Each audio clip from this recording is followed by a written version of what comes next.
আসলে বেশ কিছুদিন ধরে অমি ভাইয়ের সাথে কাজ করছি। আমাদের জার্নিটা অনেক লং। আমি একদম ছোট থেকে অমি ভাইয়ের সাথে কাজ করি। আমার মনে হয় আমি যখন ফার্স্ট কাজ করছি 2020 সালে, আর 5 বছরের যাত্রাতে আমি আসলে অনেক কিছু শিখেছি অমি ভাইয়ের কাছ থেকে। আর আমার অন্য কোথাও কাজ দেখা যাক না যাক, অমি ভাইয়ের কাজে কিন্তু টুকটাক আমাকে দেখা যায়। সো অফকোর্স আমরা টিম একসাথে কাজ করতে অনেক এনজয় করি, আমরা অনেক বেশি কমফোর্টেবল কাজ করি। অমি ভাই যদি বকাও দেয় আসলে খারাপ লাগে না। সো অফকোর্স অমি ভাইয়ের সাথে কাজ করতে সবসময় ভালো লাগে, আপন লাগে সবসময় কাজ করতে। আর হাউস উইটে আমার একটা ক্যামিও আছে, আপনারা দেখেছেন, দর্শক এখনো দেখেনি। আশা করছি ভালো লাগবে। এইটা একটু ডিফারেন্ট, আমি তো কখনো ডান্স করি না, আমি ডান্স করতে পারি না। সেখানে আমার একটা ডান্স দেখা গিয়েছে, এটা হয়তো দর্শক পছন্দ করবে। অমি ভাইকে ধন্যবাদ বলার আসলে শেষ নেই কোনো। আসলে যতটা কৃতজ্ঞ অমি ভাইয়ের কাছে, বিকজ এই যে বললাম পেয়ারের প্রবলেম, কাজ করা হয় না বাহিরে। সো দেখা যায় যে 6 মাস পরেও যদি অমি ভাইয়ের একটা কাজে কেউ দেখে, তখন অনেক অ্যাপ্রিসিয়েশন পায়। হ্যাঁ, একটা কাজ আসছে শামীম হাসান সরকার ভাইয়ের সাথে, আর একটা কাজ আসছে হচ্ছে সোহেল মন্ডলের সাথে। আমার দুটাই কাজ আসবে ইনশাল্লাহ, আমি শেয়ার করব।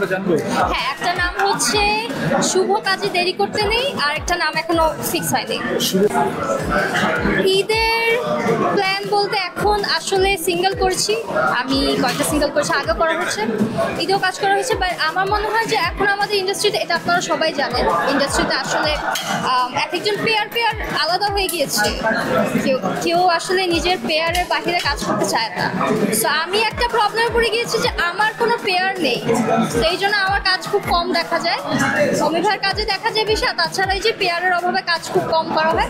আমি জানি না এই সিন্ডিকেটটার থেকে আমরা কবে বের হবো, যে পেয়ার আমাদের হিরোরা বলে দিচ্ছে যে আমি ওনাকে ছাড়া কাজ করবো না, বা আমাদের কথা যখন যাদের আসলে পার্মানেন্ট পেয়ার নাই, তাদেরকে যখন আসলে সাজেস্ট করা হয় হিরোদের কাছে, তখন তারা বলে যে না, আমরা আমাদের পার্সোনাল পেয়ারের সাথে কাজ করতে চাই।